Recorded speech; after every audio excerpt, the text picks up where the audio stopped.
Welcome to Terror in Tandem, a podcast about finding entertainment in the macabre. Hosted by the knowledgeable and lovable Laura and Richard Mathiasen. Each episode, we discuss the horror genre. From books to film to TV and beyond. Sometimes even from the beyond. You can find us on YouTube at Terror in Tandem, on Instagram at Terror in Tandem, and you'll always find our latest episode on our website, terrorintandem.com. And we're beyond excited to be here. I was really trying to pronounce horror as not like horror. Yeah, it's hard. And as a result, it's harder. I said horror genre. Yeah. And I just rolled with it. Yeah. I mean, listen. This is a horror of a category of movies. To anyone listening, financially speaking, I will whore myself out for a shockingly low amount of money. I will horror myself out. Yeah. Speaking of, making money, we don't. But like if you're interested, jobs, no, I for the podcast, for labor, for if you're interested in having our podcast continue, yes, please share with folks that might be interested in either us, which we know that's minimal interest, known since childhood, or in the content that we spake about. Yeah. Please share. Forsooth, spread thy network of us. And make sure you are subscribed. You tell two friends, they tell two friends. It forms a sort of structure in like a pyramid shape, which is the most stable network that you can have. And the scheme is that we're going to be in your ear holes. That's it. All the time. Like the worm in Wrath of Khan. Ew, gross. Getting right in there. So, yeah. If you like us, prove it. And if you don't, keep it to yourself. Yeah. If you hate listen, share with other people that will hate listen. It's fine. We'll close off all comments. Yeah, true, right? What's even the point of that? Just like, I want to feel worse about myself. Let's see what other people are saying. I mean, I can understand. I saw this meme the other day that was like, I guess a friend walking in on another roommate watching Sex and the City. It was like, I thought you hated this show. And she was like, you just don't get it. Like sometimes you love to hate things. I'm not against that, especially a show that has like so many catty, gossipy characters where the premise of the show is like fighting with each other. I think part of that culture is hate watching it. Yeah. If you want to watch Love Island. Or like Andy Cohen recapping any of these things. It's fine. Yeah. By the way, speaking of which, Andy Cohen will be recapping the best of Terror in Tandem at the reunion show, where the co-host and I will be meeting with our engineer and just really hashing it out. Where old truths from our Truth Social accounts will be coming up. Andy Cohen has just sent an email canceling. Actually, it says a cease and desist, but I'm just taking that as a cancellation. Oh, his requests to stop contacting him have largely stopped being requests at this point. Yeah. I think we know you I think listen. we're going to be in trouble. We know you listen. Next correspondence. We can be messy for money. Ooh, I just read the document. Sandy Bowen is no longer going to be hosting our reunion show. Oh. Or anyone's name that rhymes with that. We've now moved well outside the realm of my knowledge. Yeah. So what do you want to talk about today? In terms of the podcast, want to talk about, or what have we prepared this episode to be about? I think those two things are the same thing. Now, apropos of nothing, I was going through the cellar where I spend about 90% of my time these days, and I found it's nice and cool down there, though. It's great. I found this steamer trunk full of old reels of 8mm film, and they tell a terrible tale of the last days of a doomed expedition. Now, speaking of which, what are we talking about today? Did you happen to find my steamer down there? No, still looking for that. Why do they call it a steamer trunk if nobody ever keeps steamers? You're going to have to ask Stanley about that. We're doing a found footage episode. Yay! Now, this subgenre.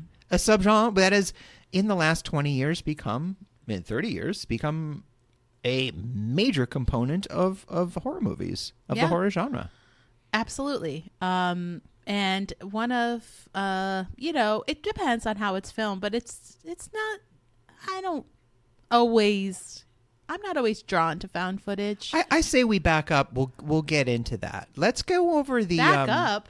Let's go started. Before we get into like our personal opinions on it. Let's define the genre. What goes into it? A little history, and then we can talk about what our feelings are. Yeah. It's a genre trope. It's a trope of a genre. Absolutely is. And it's presented in video recordings that were made by the characters or film. Yeah, or film. Recordings that were allegedly made by the characters that are in them or found by the characters that we're watching as the audience. Mm-hmm.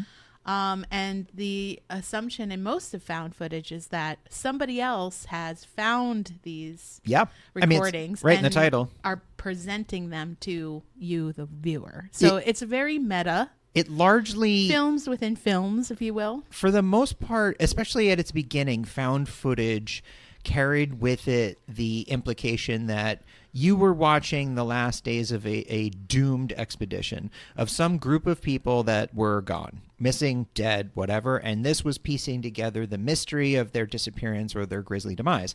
Found footage has now, in the digital age, evolved much more to include contemporaneous footage, so like it could be, a hybrid of people documenting something that's going on, streaming something. There's a lot of streaming content now, a lot of movies about influencers, about live streamers.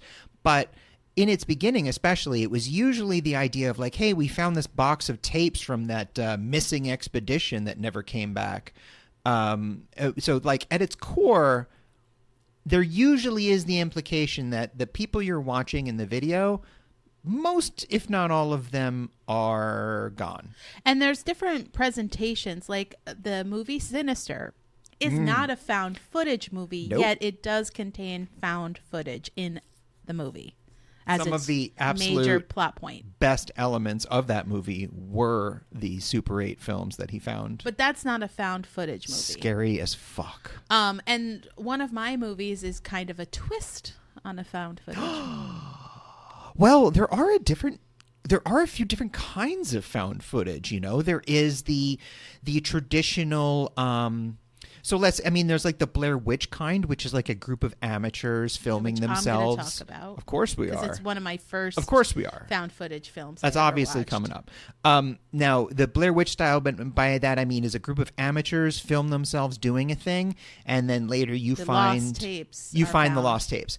There's another subgenre, which is the mockumentary, which are films that are shot in a documentary style that is totally fake, but it includes, so-called found footage image or hidden camera or surveillance video or interviews interspersed with interviews, very much like a documentary. Some of the examples I'm going to talk about today are into that style. And then others are like screen time found footage of like Zoom calls, movies like Unfriended and stuff like that, where it's largely done through screens, or surveillance found footage, where a lot of the footage is through like different static cameras, like traffic cams, just stitched together. There's also the one of the audience being the discoverer of the footage. Yeah. So it's, footage from something, and we are the audience that are watching it. There's not really a story Yeah. about how this footage was discovered. Sometimes there'll be like a wraparound story of, in 1997, this group went missing and we found the tapes and a team edited it together, which Right. explains like why it's a movie with edits and cuts and continuity, instead of just 30 hours of raw footage. Yeah. But there's like, it's an anthology film like VHS, where the idea is you found a bunch of tapes and you're watching each of those tapes, and each tape is a different story, and the stories themselves are done in a found footage style. Listen, it's something that we'll talk about the origin in a moment, but it has since become, like anything that becomes popular, has become largely overused and it's done in a lot of sloppy ways, but that in itself triggers a response of creativity of, if everyone is going through the slop of Paranormal Activity 17, why don't I try to use this conceit, which by itself I personally think rules. Yeah. And I'll do it a little differently. You have directors like Ty West doing very different kinds of found footage that invigorate you, So anyway. Yeah, I think it's really an interesting concept, especially as we get more modern with it, with modern technology. Well, the fact that everybody has a camera, everything is a camera. And, recreating text exchanges or, cobbling together stories on Instagram as found footage. I think it's really interesting if you like think about it from a detective mystery to be solved, and you find all of this information about the deceased or the people that are, have been a victim of a crime, and you start to watch all of these videos and you start to put together a story. I think that would be a really interesting way to create a found footage film. I think that exists in a lot of found footage films. The marriage, or at least the close relationship that voyeurism has with the fascination with true crime, that when you're watching a found footage movie, you sort of feel like you are watching something that not a lot of people have seen, that it's like maybe something that like the investigators watched, that it's being presented to you and you have to unravel the mystery of it. There's sometimes they'll announce at the beginning of the movie, like, this has never been seen before, blah, blah, blah. Like, they'll set the scene, but even the implication of a found footage movie, especially if like something that was found after a team went missing or a group never came back, you get this voyeuristic thrill of like, oh man, I'm watching the forbidden shit. Like, this is the stuff that didn't make it to the news, And I think that early in the found footage trope, it's kind of seen as a lazy way of indie filmmakers to get noticed and get their film out there. At this point, maybe when you look back, but I disagree with that. Same. I think there is kind of a, I don't know, an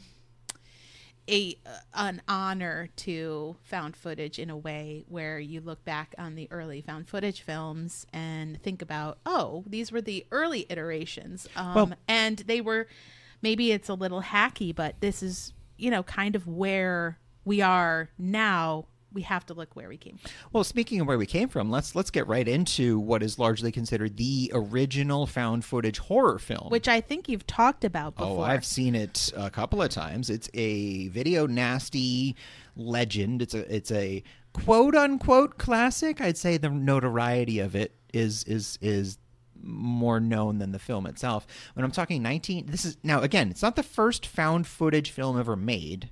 That, I believe, went to director Shelley Jackson in the 1960s. But Ruggero Deodato's 1980 Cannibal Holocaust, which does clue you in onto what you're getting into, that is considered the first horror movie found footage. Now, it's honestly a pretty decent movie. It's quite controversial for a number of elements, but the conceit is a group of scientists and shitheads go into, fuck with indigenous tribes, and they are pretty disrespectful, and the tribes torture and mutilate and eat them and murder them, and these are like the last days, and it's very, very violent, and they use really awesome practical effects. Now, in 1980, when this movie came out, it was it was presented like a documentary. It was presented like this real expedition went out, and this happened. Now, when you're watching it, you're like, okay, these are actors. Obviously, they're acting, and also the camera angles are it's not necessarily the shaky running footage that you associate with like modern like Paranormal Activity type stuff. So, but it's very graphic, like super graphic, especially for the time. And it was so convincing that Ruggero Deodato, the director, was brought up on charges of murder. And in his trial, which made it to trial, he had to present, the dailies and also bring in the actors to be like, no, I'm actually not dead.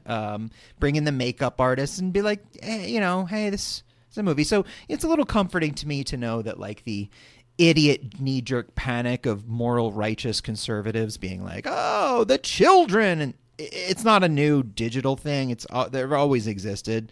But I find that really hilarious that it made its way like deeply into the legal system before they finally were like, no, this is just a movie. That's fake. Yeah. Anyway, it is pretty gnarly. Yeah. Cannibal Holocaust was, but it's kind of the first found footage. Yeah, it was like we found all of this documentary footage from that crew that went missing a while back. And then you see what happened to them, and impalement plays a big part in it, which is, looks like it stings. Yeah. So that was the original, but things didn't really kick off for the old genre. Yeah. Until... Well, let's get into our kind of what we're going to highlight. We're each going to highlight some of the found footage. So I'm going to talk about Blair Witch Project, obviously. 1999, directed by Daniel Myrick and Eduardo Sanchez, starring Heather Donahue and Joshua Leonard. So I want to talk about, well, I'll get into that. So this was basically a breakthrough hit, first found footage film that really had mass appeal. And it's something that kind of, I think, changed the genre for a while. It also changed the movie-going experience and movie marketing. Well, that's what I want to talk about, is specific to this ingenious marketing campaign that took place during the early days of the internet. No other found footage has played up the, like, this is 100% real angle, quite like Blair Witch did. And they had their own website of lore and kind of how the footage was found and put together. I was in high school. Mm-hmm. It was the early days of the World Wide Web, and they were showing like video clips, which was hard to do back with dial-up modems, but they really did present this, and everyone I went with. How were you in high school in 99? Just wondering. I graduated high school in 99. Okay. What do you mean, how was I in high school in 99? The math adds up. This came out in the summer. So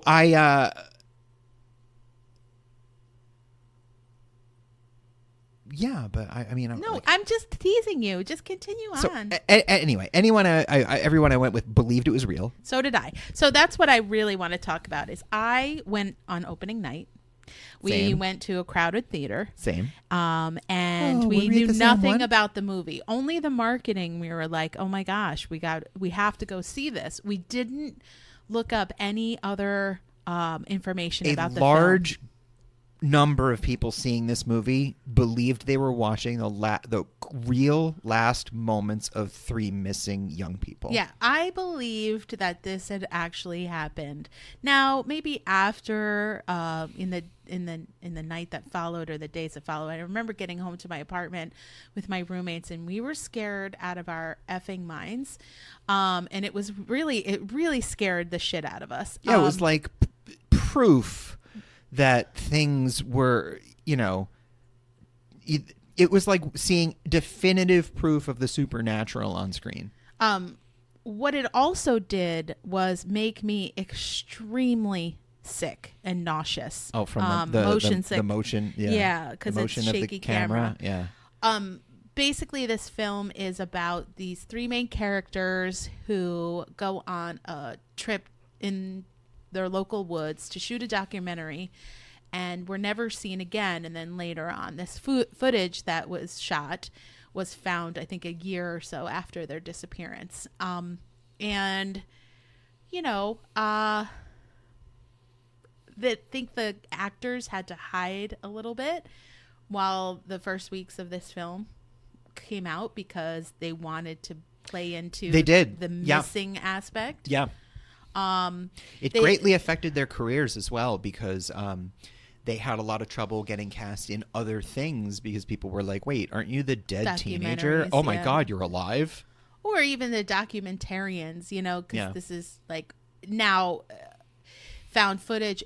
People were wondering the Black Hills Forest, if Blair Witch actually did exist. People would go out. So it wasn't even when people found out that it was a movie, that these actors were in. I think they still wondered if the lore existed. Now, this was surprising to us in 1999. However, we now realize that you can just put a thing on Creepypasta and a bunch of teenagers will do some murders based on it. So, fun. What?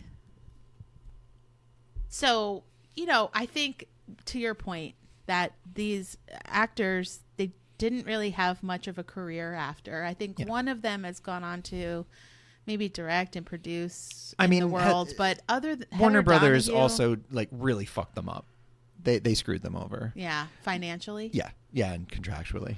But it was super effective while the effect lasted. Movie's great too, and that it was ending really scared unique. the shit out of me. It was really unique and really interesting, and it was something so different. Yeah. That it was really exciting. And so this kind of started, for me anyway, in my mind, the found footage assance. And it had a few, imitators in the years since, but it really wasn't until Paranormal Activity that the craze, I think, really kicked off. Yeah, which I will talk about next. What do you have to talk about? Well, in my examples, I wanted to fight against, the fatigue that I think a lot of people are experiencing now. That whenever anything good becomes popular, it becomes commoditized and a lot of slop. It comes around. It's just what happens. It's like when your favorite band gets signs with a big label and all of a sudden their sound changes. And it's like, well, yeah, the label's making them appeal to more people. So that being said, don't let that deter you. Now, the found footage conceit and trope is extremely effective when it's done well, and it's done well all the time. You do not need to watch Paranormal Activity 15 Part 2. If that is not your thing, if the sequels upon sequels upon sequels are, putting you off to this genre, I'm going to offer a few one-offs that do not have sequels, they're not part of franchises, and they are really different. So I'm hoping that this will pique your curiosity. So I'm going to start mine with a little gem from 2013 from the UK called The Borderlands. It was released in the US as Final Prayer, but I like The Borderlands better. Now, this was a found footage film about 3 men.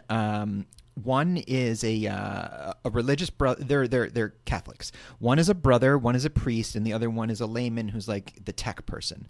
They are called to a remote church in rural northern England to investigate, some weirdness going on and possibilities of miracles. It's what these guys do. They debunk miracles for the most part, because most of what they're religious people, but They're like ghost hunters, but not hunting ghosts. Their goal is to, not play into hysteria and lies, but to be like, no, look, this is not really a thing. Yeah. So they get to this church where they set up cameras and they have body cams because the lead investigator had an incident in his prior investigation that led to some deaths and some, public misinformation getting out and stuff. So now they're protecting himself. Now the Vatican is forcing them to record all of it, which plays in really well to the movie. So as they're filming, it's really smart that these are body cams, meaning you never have that moment of like, put the camera down and run. Mm-hmm. They can't. It's attached to them.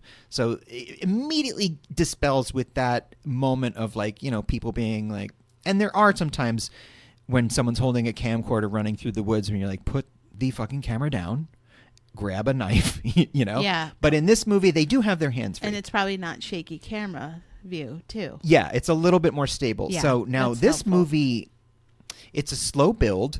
It's very Lovecraftian. There's a lot of like, something is speaking to the weird, fiery vicar who is at this church. Now, he thinks it's God, and it might be a God, but it's not necessarily the Christian God that's speaking to him. So, weird stuff is coming from the catacombs beneath. There's like hidden chambers. Now, these men start to experience terrible things. The village, the small village around them is filled with a bunch of weirdos in the best like Northern English tradition.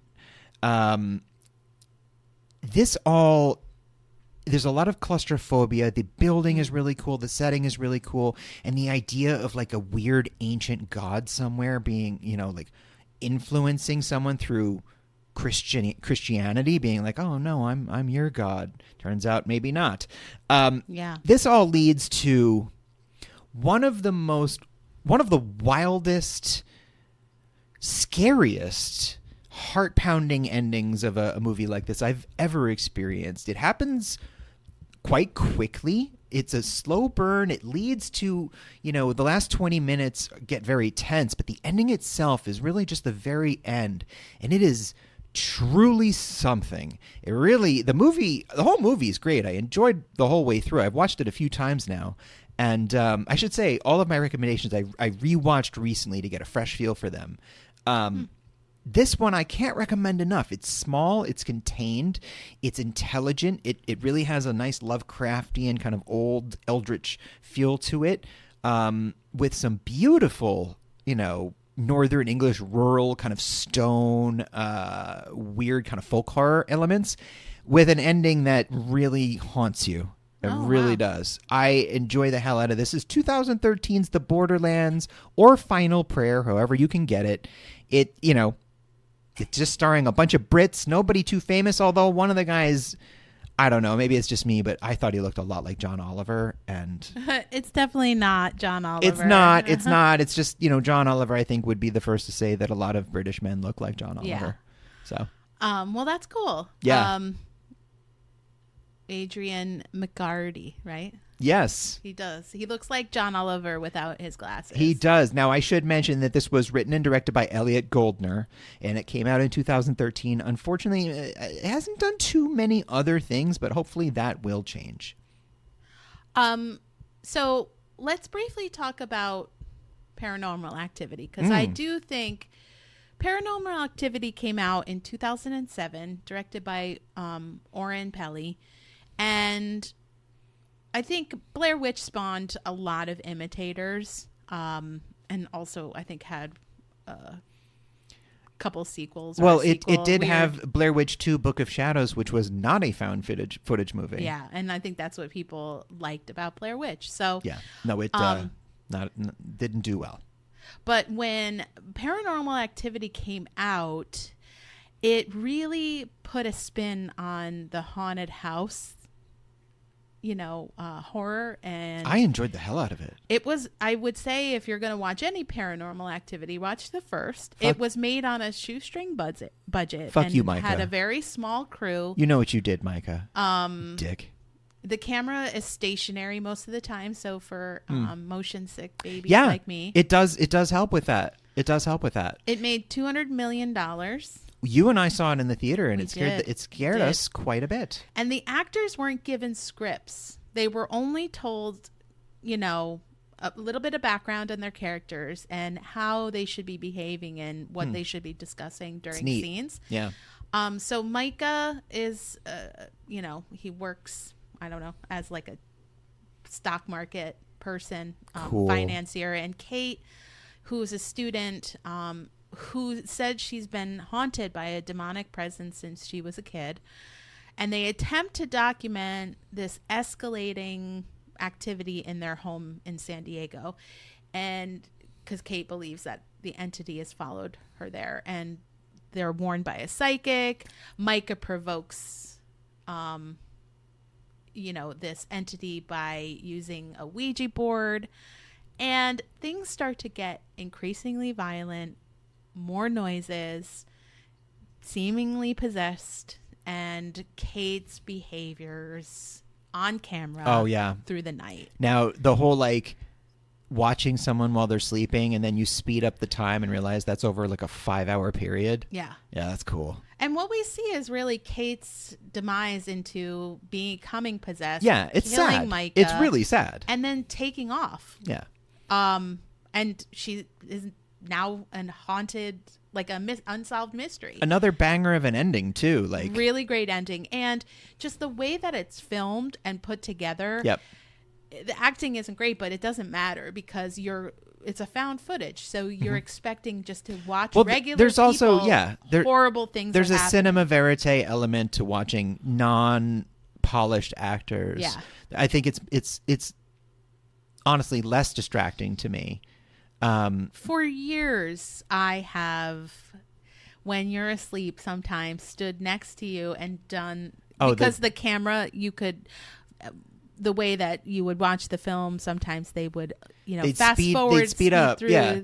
So they're all herky jerky movements. Yeah, love it. Because she would be standing there for 4 hours at a time. Only thing that turns me on anymore. Sometimes I will stand while you're sleeping and do the little herky jerky movements. Don't judge us. We've been married a long time. Seriously, though, Paranormal Activity, if you're going to watch one found footage movie, you're just interested the first in putting 3 your toe are in, all good. I would say just watch the first and see how you like the genre. But 2 and 3, surprisingly good. Then after that, not so much. Yeah. Ooh. Why don't we take a little break and then come back? Let's after do breaking.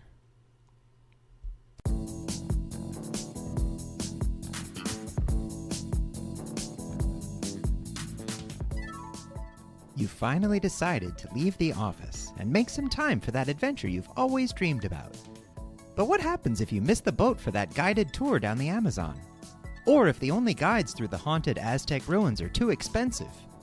Well, there's always a seat for you at Off-Brand Adventure Tours, where every adventure is an adventure of its own. And by that I mean your chances of survival are almost zero.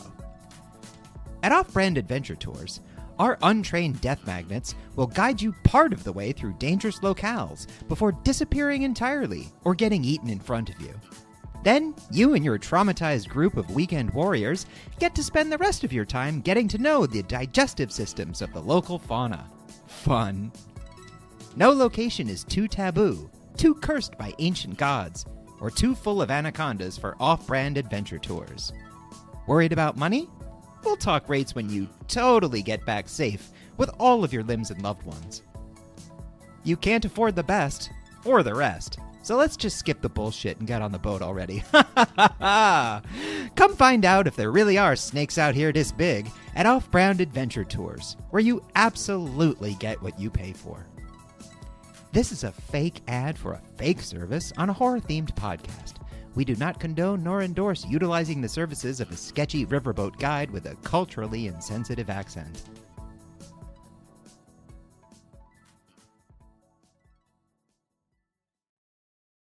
And we're back. Yeah. Oh. Go for it. I found all this footage.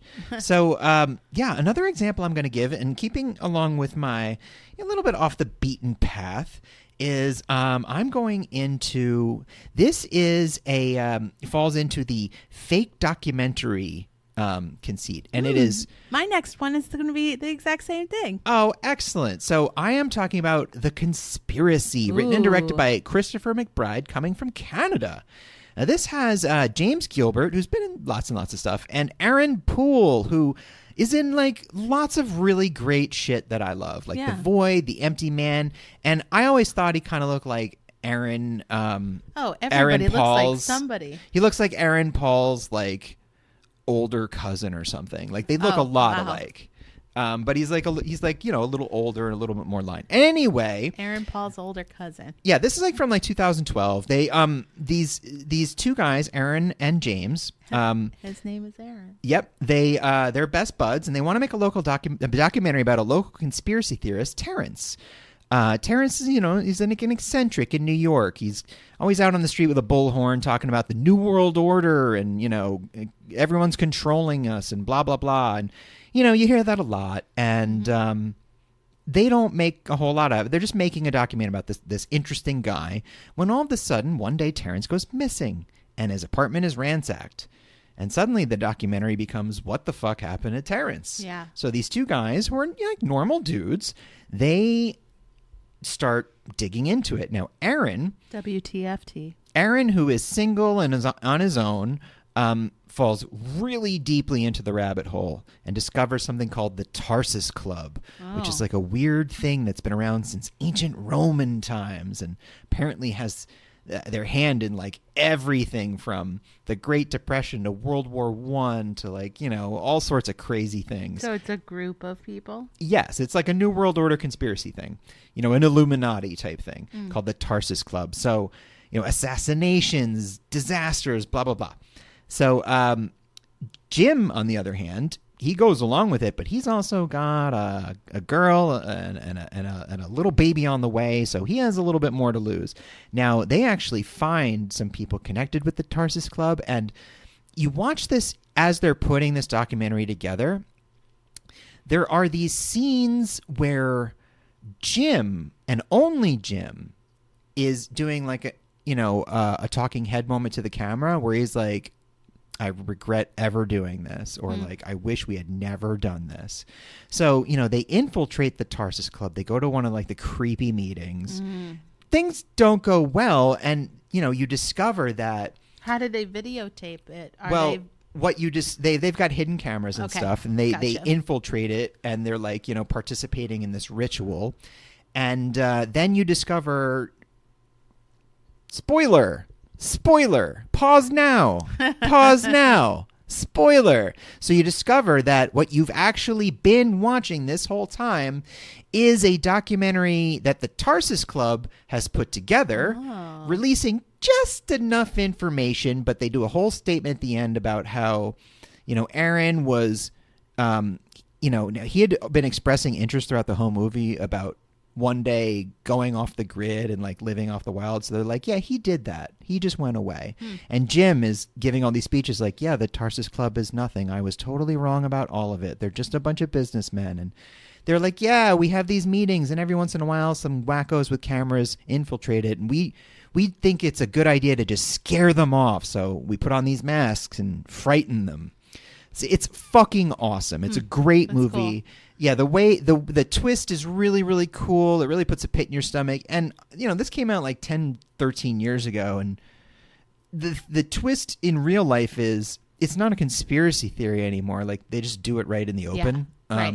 It's like, yeah, you don't actually have to put on the tin foil anymore. You can just coldly describe what you're looking at with your own eyes right now. And it sounds like every conspiracy theory we were ever told was crazy. So, yay, the conspiracy. Watch it. Yeah. It's actually very good. My very good documentary style found footage film is Lake Mungo. Oh, yes. From 2008. Lake Mungo. And it is that from Australia? Yes, it is. Australia? It was directed by Joel Anderson. This is his first film and his only film. Oh. I know. It was great. It's quite notorious. I know. Well, teenager Alice Palmer was drowned. She leaves her family devastated. They're on kind of this camping trip together. And it compels her brother, Matthew, to set up cameras around the house to capture her ghost, maybe. Like, that's kind of the vibe. It's all pretty much interview and retelling, and then sprinkle in some footage that Matthew filmed of the family, pictures he took, and then the story starts to unravel. So what you think is kind of the ghost of Alice appearing in these random spots, it starts to unravel a bit as we dig in and the filmmakers dig in to find out what's really going on. It's really smart in terms of like the medium, the way that the director finds really interesting ways to incorporate new footage from other sources into the film. I like that in the documentary style, how they will insert like graphics or, they actually do frame it as a documentary. And the mystery of it, which this film has a couple of twists that you really don't see coming. I hate to ruin it for people. It is an older movie. Should I leave the room? I've never seen it. Well, the ending, I don't ruin it. Okay. The ending is a product of knowing horror filmmaking and understanding how somebody can continue to have like a love for somebody long after they die. Oh, I only love the dead. But this film is fictional. I really recommend watching it. I don't want to spoil it because it is really well done. And Lake Mungo is a real place in New South Wales, Australia, and scenes from the film were shot there. Lake Mungo is a dry lake, and it's also an important archaeological site because in 1968, the remains of a young Aboriginal woman were uncovered, and she was nicknamed the Mungo Lady. Oh, that's she a tough was nickname. found to be ritually buried, and her bones were approximately 40,000 years old. Fucking hell. Mungo Lady is one of the earliest modern human remains discovered anywhere in the world. And 5 years later, another skeleton around 40,000 years old was also found in Lake Mungo named Mungo Man. So well, it's likely they were, buried together. So are we shipping Mungo Lady and Mungo Man? We're shipping the Mungo people. Yeah, the Mungo mummies. I think that's great. I prefer. Think the director had kind of this lore around Lake Mungo and wanted to really create this mystery around it. But is it a mystery? Is it just can all be explained away? And anybody that watches Ghost Hunters or any paranormal investigations or any documentaries about paranormal activity, like out in the real world, not a fictional film, knows that part of what any good paranormal investigator's intention is to prove that it's happening through another way, that it's not a ghost. Yeah, that it's not a Occam's razor and whatnot. Correct. Yeah. So you'll see that play out in this film as well. And I highly recommend it. It was very enjoyable. And if you like documentaries, why not? Because it's very documentary folks, style. I highly recommend that you all come on down to my new Puerto Rican eatery, Lake Mofongo. It is delicious and all you can eat.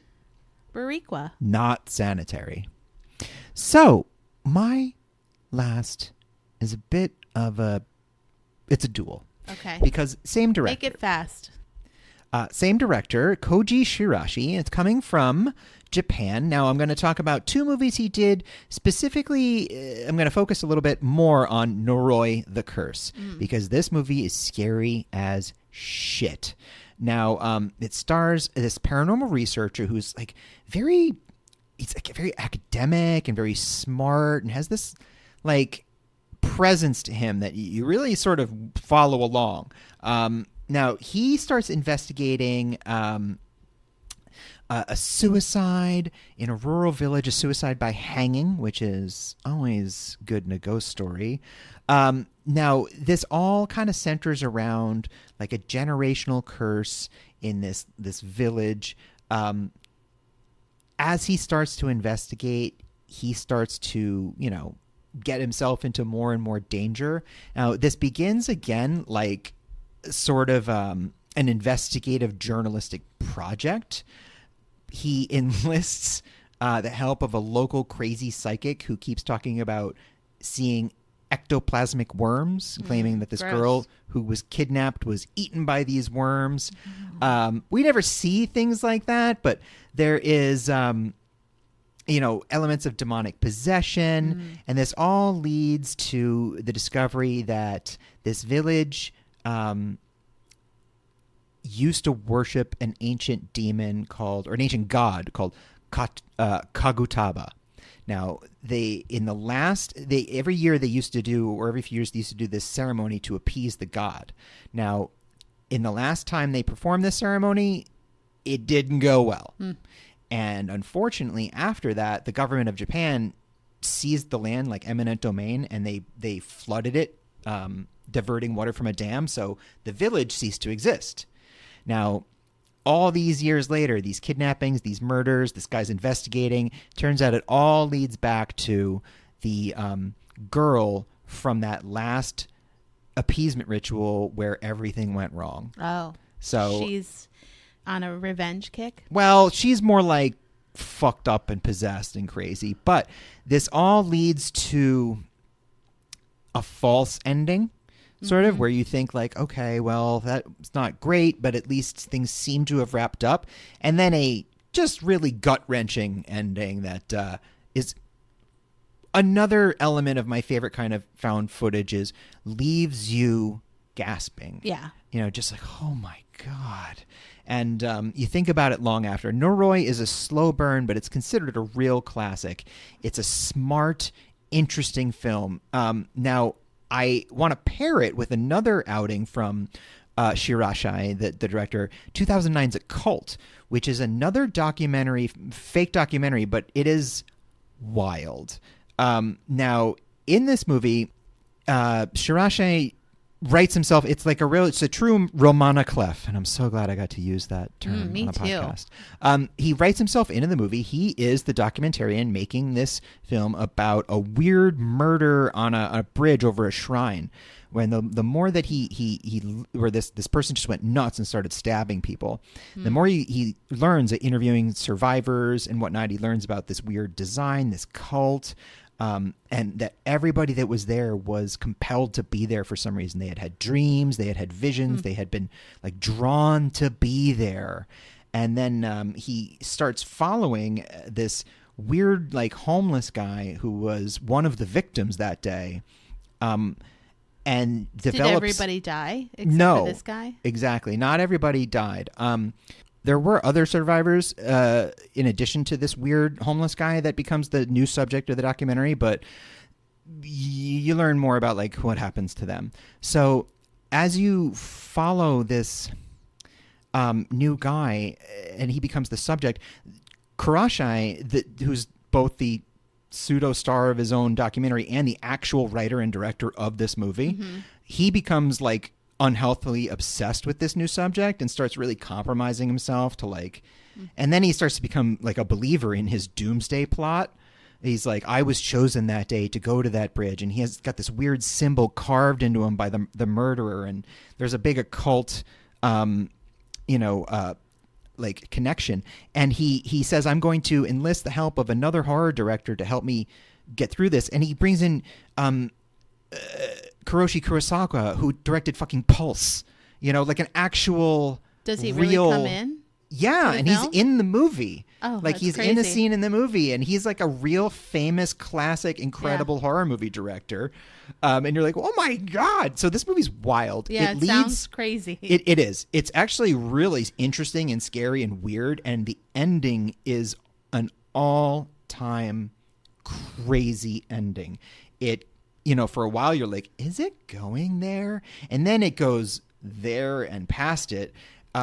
It's completely nuts. It's so interesting the way the director like portrays himself. Yeah. And then the ending is a wonderful, wonderful callback to the classic Japanese horror movie Hausu from the 70s. If you've seen it, you'll know exactly what I'm talking about. I love it. It's called A Cult from 2009. I love this movie.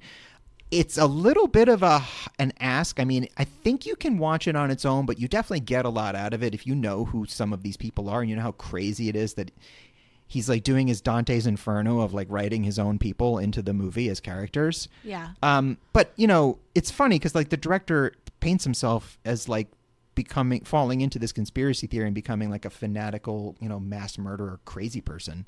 It's a crazy ride. A Cult, 2009. These are all really great examples. They are. And for like if you're tired of everything, if you just want something new. I also wanted to say that we have talked about other found footage movies in other episodes. Specifically, I just wanted to mention Gonjam, the haunted asylum from 2018. I love that movie. I'm not going to go into it now. It's so good. But it is basically these teenagers that use their cell phone and I think another kind of stable cam. Well, they're like ghost hunters. They're like clout seeking, live streaming ghost hunters. YouTube channel called Horror Times. Yeah. It's great. It's really entertaining. There are a few twists. It makes it really interesting. And it's a haunted asylum, which if you listen to our South Korean? Probably. South Korea? A South Korean episode. They do like their haunted asylums. They have quote unquote haunted asylums. There's a dark history in 20th century South Korean, of like adoption centers and forced, fosters. Yeah. And so check that out too. But any of these are great. Just really depends on what you're looking for. I think we kind of covered the documentary style, the actual found footage, and then the modern cobbled together of different mediums. Personally, I think we did a flawless job, 10 out of 10, no notes. But as always, I would really like to revisit this in a follow-up, though, because, y'all, we just barely scratched the surface. There's so much. And there will be more coming out as the years go by. So. Through the years. And thanks again. Bye. Bye.